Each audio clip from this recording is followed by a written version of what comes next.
We are all activists now. Thank you. I'll just stop here. From the families who are fighting to maintain funding for public schools, the tens of thousands of people who joined Occupy Wall Street or marched with Black Lives Matter to protest police brutality against African Americans, families that join rallies, pro-life and pro-choice, those of us who are afraid that our friends and neighbors are going to be deported or that they'll be added to lists because they are Muslim. People who advocate for gun rights and for gun control, and the millions of people who joined the women's marches all across the country this past January. We are all activists now, and that means that we all have something to worry about from surveillance. Surveillance means government collection and use of private and sensitive data about us. And surveillance is essential to law enforcement and to national security. But the history of surveillance is one that includes surveillance abuses, where this sensitive information has been used against people because of their race, their national origin, their sexual orientation, and in particular, because of their activism, their political beliefs. About 53 years ago, Dr. Martin Luther King Jr. gave his I Have a Dream speech at the Mall in Washington. And today, the ideas behind this speech of racial equality and tolerance are so non-controversial that my daughters study the speech in 3rd grade. But at the time, Dr. King was extremely controversial. The legendary and notorious FBI director, J. Edgar Hoover, believed, or wanted to believe, that the civil rights movement was a Soviet communist plot intended to destabilize the American government. And so, Hoover had his agents put bugs in Dr. King's hotel rooms. And those bugs picked up conversations between civil rights leaders talking about the strategies and tactics of the civil rights movement.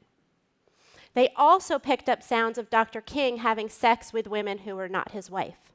And J. Edgar Hoover saw the opportunity here to discredit and undermine the civil rights movement. The FBI sent a package of these recordings along with a handwritten note to Dr. King. And a draft of this note was found in FBI archives years later. And the letter said, "You are no clergyman, and you know it. King, like all frauds, your end is approaching." The letter even seemed to encourage Dr. King to commit suicide, saying, "King, there is only one thing left for you to do. You know what it is. You better take it before your filthy, abnormal, fraudulent self is bared to the nation." But the important thing is, Dr. King was not abnormal. Every one of us has something that we want to hide from somebody. And even more important, J. Edgar Hoover wasn't abnormal either. The history of surveillance abuses is not the history of one bad megalomaniacal man. Throughout his decades at the FBI, J. Edgar Hoover enjoyed the support of the presidents that he served, Democratic and Republican alike. After all, it was John F. Kennedy and his brother Robert Kennedy who knew about and approved the surveillance of Dr. King. Hoover ran a program called COINTELPRO for 15 years, which was designed to spy on and undermine civic groups that were devoted to things like civil rights, women's rights movement, and peace groups and anti-war movement. And the surveillance didn't stop there. Lyndon Baines Johnson, during the election campaign, had the campaign airplane of his rival, Barry Goldwater, bugged as part of his effort to win that election. And then, of course, there was Watergate. Burglars were caught breaking into the Democratic National Committee headquarters at the Watergate Hotel. The Nixon administration was involved in covering up the burglary, and eventually, Nixon had to step down as president. COINTELPRO and Watergate were a wake-up call for Americans. Surveillance was out of control, and it was being used to squelch political challengers. And so Americans rose to the occasion. And what we did was we reformed surveillance law. And the primary tool we used to reform surveillance law was to require a search warrant for the government to be able to get access to our phone calls and our letters. Now, the reason why a search warrant is important is because it interposes a judge in the relationship between investigators and the citizens. And that judge's job is to make sure that there's good cause for the surveillance, that the surveillance is targeted at the right people, and that the information that's collected is going to be used for legitimate government purposes and not for discriminatory ones. So what this means is that this was our system. And what this means is that President Obama did not wiretap Trump Tower. The system is set up to prevent something like that from happening without a judge being involved. But what happens when we're not talking about phone calls or letters anymore? Today, we have technology that makes it cheap and easy for the government to collect information on ordinary, everyday people. Your phone call records can reveal whether you have an addiction, what your religion is, what charities you donate to, what political candidate you support. And yet, our government collected, dragnet-style, Americans' calling records for years. In 2012, the Republican National Convention highlighted a new technology it was planning to use, facial recognition, to identify people who are going to be in the crowd, who might be activists or troublemakers, and to stop them ahead of time.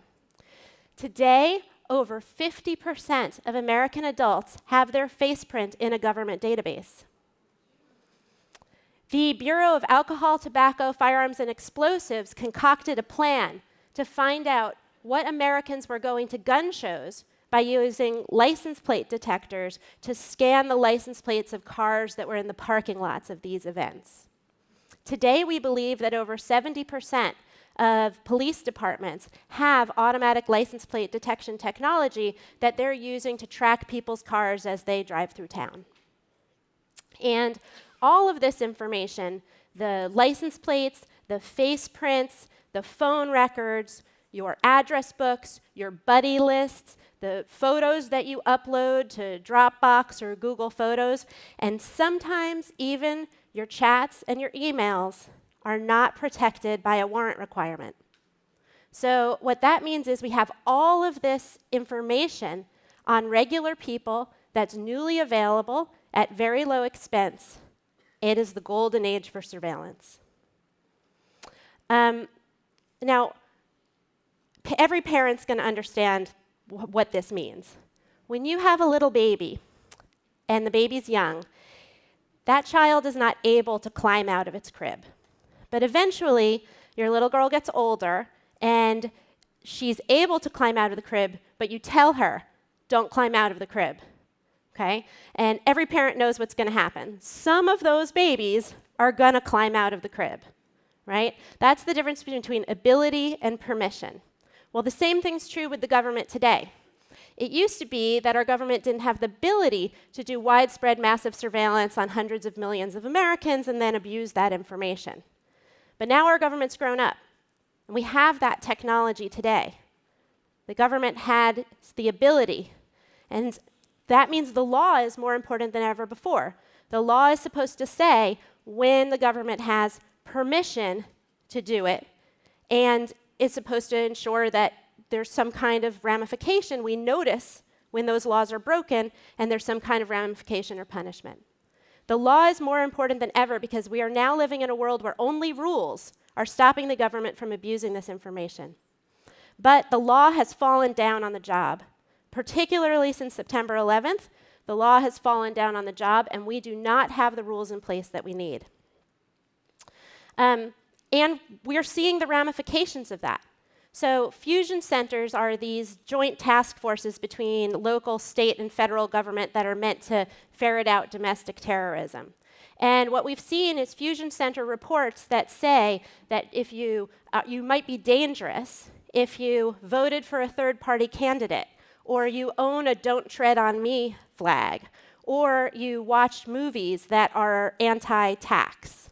These same fusion centers have spied on Muslim community groups' reading lists and on Quakers who are resisting military recruiting in high schools.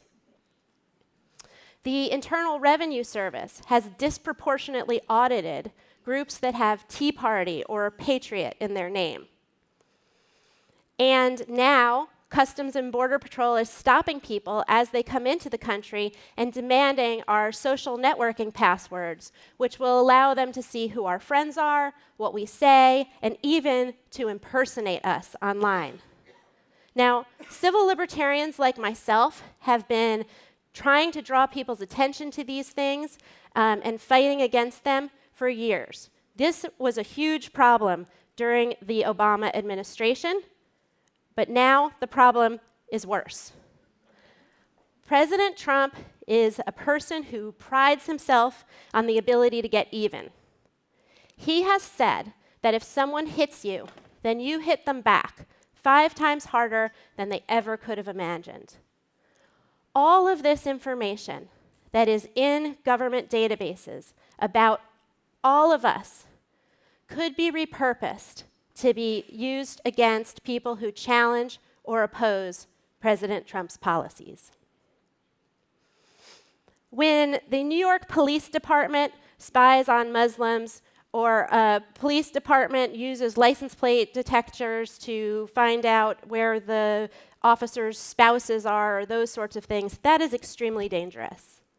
But when a president repurposes the power of federal surveillance in the federal government to retaliate against political opposition, that is a tyranny.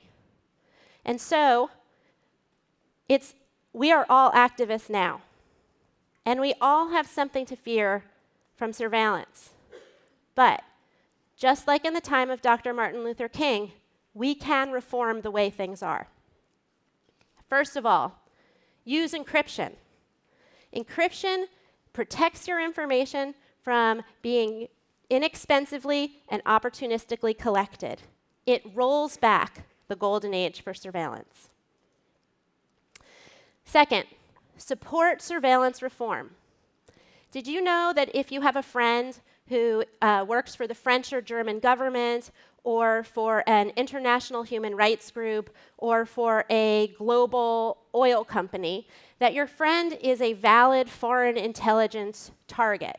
And what that means is that when you have conversations with that friend, the US government may be collecting that information. And when that information is collected, even though it's conversations with Americans, it can then be funneled to the FBI, where the FBI is allowed to search through it without getting a warrant, without probable cause, looking for information about Americans and whatever crimes we may have committed with no need to document any kind of suspicion. The law that allows some of this to happen is called Section 702 of the Fisa Amendments Act. And we have a great opportunity this year, because Section 702 is going to expire at the end of 2017, which means that Congress's inertia is on our side if we want reform. And we can pressure our representatives to actually implement important reforms to this law and protect our data from this redirection and misuse. And finally, one of the reasons why things have gotten so out of control is because so much of what happens with surveillance, the technology, the enabling rules, and the policies that are either there or not there to protect us, are secret or classified. We need transparency, and we need to know, as Americans, what the government is doing in our name, so that the surveillance that takes place and the use of that information is democratically accounted for. We are all activists now, which means that we all have something to worry about from surveillance. But, like in the time of Dr. Martin Luther King, there is stuff that we can do about it. So please join me, and let's get to work. Thank you.